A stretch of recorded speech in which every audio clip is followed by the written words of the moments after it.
Papunta nga kami ng tindahan para bumili ng kaligayahan. Shoot, mare, pagkainit kaya nanghiram kami ng payong. Tawang-tawa nga ako sa nahiram namin dahil para na lang kaming bugok. Tumatagos din yung araw dahil transparent yung payong. Pero dahil aesthetic, magpapanggap na lang akong nasa Japan.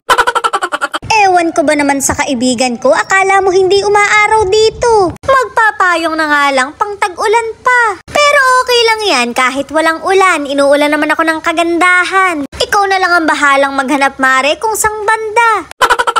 Pinagtatawanan nga ako ng kasama ko dahil masyado daw akong habulin. Hindi nga lang daw ng lalaki, kundi ng plancha. Parang mas okay pa nga yun kesa habulin ng Bombay. 4 days na kasi akong walang hulog, kaiinom ko.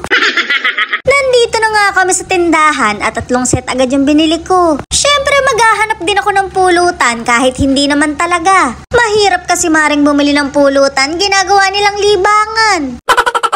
Tsinelas nga ang nakita ko at parang ibig kong bumili. Pudpud na kasi yung tsinelas ko, kakatakbo sa utang. Pwede rin naman tong panghugas, aayain ko silang magbanding. O mare, hugas-hugas din. Habang naghihintay nga ako ng pinamili, nagpractice muna ako ng dance step. Shoot, mare, hindi talaga ako pang TikTok. Sa inuman nyo lang ako mapapakinabangan at kahit walang practice, hindi ko kayo aatrasan.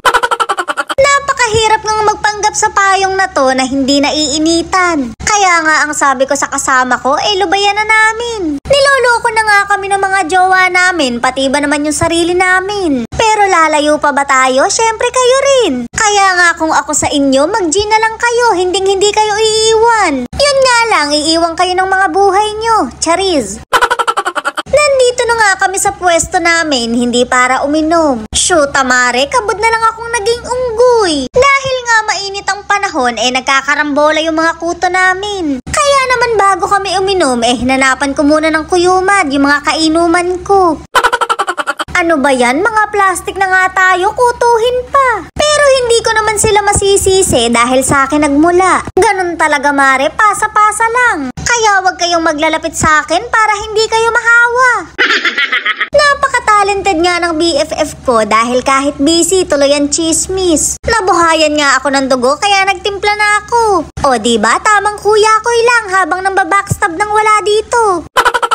Kabod nga kaming inulan kaya magagamit ko na yung payong na pang Japan. Lumipat na kami ng pwesto at baka masipon pa. Ayokong trangkasuhin at hindi ako makakapagtago sa utang.